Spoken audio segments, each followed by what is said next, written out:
আপনাদের প্রতিক্রিয়া? না, উত্তরপ্রদেশে চিরচারিত এবং এনসিআরবি ডেটাও বলে। আচ্ছা আচ্ছা, কিন্তু প্রশ্ন কি আবার করবে? করো দাদা, তাহলে প্রশ্ন জোরে করো, না প্রশ্নটা। উত্তরপ্রদেশে ভারতীয় জনতা পার্টির একজন আইটি সেলের কর্মী, তার দ্বারা গ্যাংরেপ হয়েছে, এখনো পর্যন্ত পুলিশের পক্ষ থেকে কোনো ব্যবস্থা নেয়নি। আপনাদের দলের এই প্রতিক্রিয়া কি এটা নিয়ে? না দেখুন, যেই ঘটনাটা 2রা নভেম্বর হয়েছিল, একটা গুরুতর অভিযোগ যে মেয়েটি ওখানে পড়াশোনা করে, সে বলছে যে তাকে সামূহিক রেপ করা হয়েছে এবং ও পরিষ্কারভাবে নামও বলে দিয়েছে। তাদেরকে ধরতে আজ প্রায় 1 মাস লেগে গেল, কিন্তু পড়ার পরে জানা যাচ্ছে যে তারা কিন্তু বিজেপি আইটি সেলের দায়িত্বে রয়েছেন কিংবা সদস্য হিসেবে রয়েছেন। তা বিজেপি কর্মীরা, বিজেপি সাংসদরা, তাদের বিরুদ্ধে এত গুরুতর অভিযোগ আসছে, আর বিজেপি এই বিষয় নিয়ে কোনো কিছু বলবে না। উত্তরপ্রদেশ একেবারেই প্রাণ কেন্দ্র হয়ে গেছে মহিলাদের উপরে নির্যাতন আর মহিলাদের উপরে এই ধর্ষণের কাণ্ডগুলো নিয়ে। আর এবার প্রকাশ্যে যখন ভারতীয় জনতা পার্টি নাম উঠে আসছে যে তারা রেপ করেছেন, তখন ভারতীয় জনতা পার্টি নীরব হয়ে যাচ্ছে এবং তাদের বিরুদ্ধে কোনো অ্যাকশন নেওয়া হচ্ছে না। আইটি সেলের উইংয়ে তো দায়িত্ব অমিত মালভীয় আছেন। অমিত মালভীয় তো সুযোগ পেলেই তৃণমূল কংগ্রেস কিংবা বিভিন্ন রাজনৈতিক দল যারা ভারতীয় জনতা পার্টির বিরুদ্ধে বলেন, তাদের নেতা নেত্রীর কিংবা দেশের দলের সম্বন্ধে বলতে তিনি আরম্ভ করেন, টুইট করতে আরম্ভ করে, এখন এক স্যান্ডেল আরম্ভ করেন এবং প্রমাণিত নয় সব বিষয় নিয়ে তিনি একটা রাজনৈতিক দৃষ্টিভঙ্গি নিয়ে লিখতে আরম্ভ করেন। তো এখন তো প্রমাণিত একটা অভিযোগ যেটি মেয়েটি করলো, এরা বিজেপি আইটি সেল উইংকে বিলং করে। আপনাদের এই বিষয় নিয়ে কি বলার আছে? আপনি কি তাকে সরিয়ে দিয়েছেন, তাকে শাস্তি দাবি করছেন কিনা, এই প্রশ্নগুলো আমাদের থেকে যায়।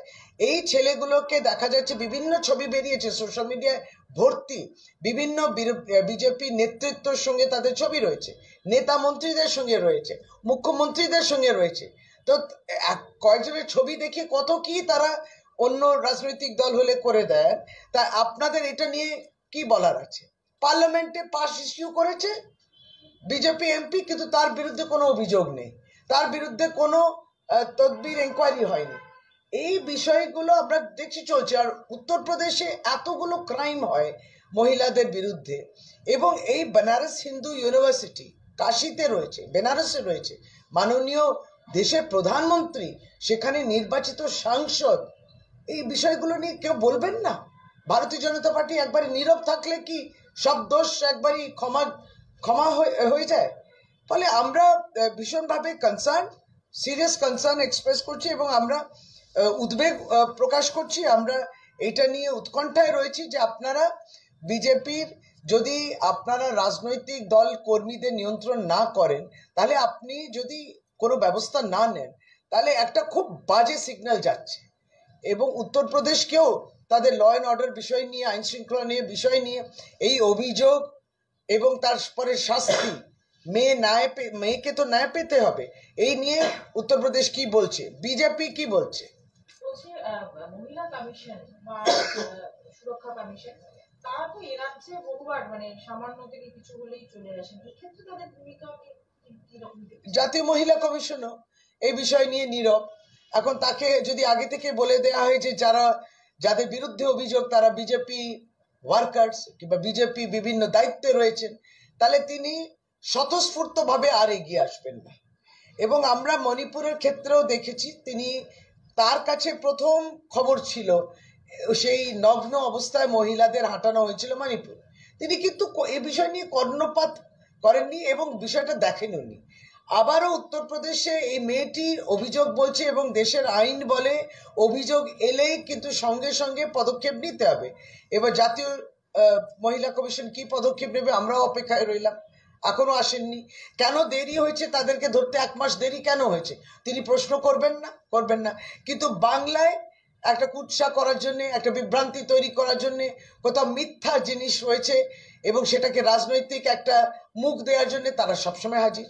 বলছি, প্রধানমন্ত্রীর নির্বাচনী কেন্দ্র, আপনারা কি এই নিয়ে পথে নামার কোনো চিন্তা ভাবনা কিছু রয়েছে, বা কোনো গিয়ে মেয়েদের সাথে দেখা করার এরকম? কারণ আপনারা তো এর আগেও আমরা দেখেছি ত্রিপুরা, আসাম বা মণিপুরের ক্ষেত্রেও আপনাদের প্রতিনিধি দল গেছে, যাওয়ার চেষ্টা করেছে, সেখানে হয়তো অনেক জায়গায় আপনারা পৌঁছে উঠতে পারেননি। এরকম কি রাস্তায় নামা বা কিছু পরিকল্পনা কি আপনারা? দেখুন, একটা রাজনৈতিক দল এর দ্বারা যখন এইগুলো অপরাধগুলো দেখা যায়, আমরা তো দেখলাম যে অলিম্পিক রেসলার্সরা প্রতিবাদ করেই গেলেন, তারপরে এই ব্রিজভূষণ শরণ সিং নির্বাচিত সাংসদ রয়েও গেলেন, বহাল তবিয়তে পার্লামেন্টে থেকেও গেলেন, তিনি রিজাইন তো দূরের কথা, হয়তো পরের বার আবার টিকিট পেয়ে দাঁড়িয়ে যাবেন। তাহলে ভারতীয় জনতা পার্টির এই প্রশ্ন জবাব রইল, আমরা যাওয়া না যাওয়া বিষয়টা নিয়ে এটা ভারতবর্ষই জেনে গেছে যে যখন এই অপরাধগুলো হচ্ছে এবং কার কণ্ঠ আগে চলে আসে, তৃণমূল কংগ্রেস প্রতিবাদ করে, তৃণমূল কংগ্রেস পৌঁছানোর চেষ্টা করে। এবং এটা তো হতে পারে না। আপনি দিল্লিতে যখন কলকাতাকে বলা হলো যে কলকাতা হচ্ছে নিরাপদ একটা শহর মহিলাদের জন্য, তার সাথে সাথে দিল্লি যে নিরাপদ নয় সেটাও এসছে। ভারতীয় জনতা পার্টি পিক অ্যান্ড চুজ করলো, যে মুহূর্তে কলকাতাকে নিরাপদ বললো, কলকাতায় কেন নিরাপদ বললো এটা নিরাপদ নয়, কিন্তু দিল্লি কেন এত বিপজ্জনক একটা শহর মহিলাদের জন্য, সেটা নিয়ে দেখবেন তারা এটা সিলেক্টিভলি তারা আর কিছু বললেন না। এখন উত্তরপ্রদেশের ক্ষেত্রেও তাই।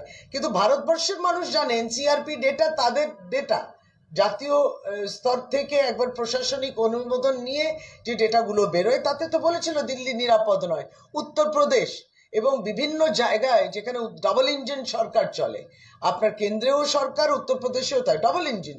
তো ডাবল ইঞ্জিন সরকারগুলো, ভারতীয় জনতা পার্টির সরকারগুলো যেখানে চলছে সেখানে মহিলাদের নিরাপদ নয়, এই বিষয়টা ভারতবর্ষের মানুষ জানেন। প্রশ্ন রয়েছে, প্রশ্ন দেবে কি? প্রশ্ন করলে আপনি পার্লামেন্ট থেকে সাসপেন্ড হবেন।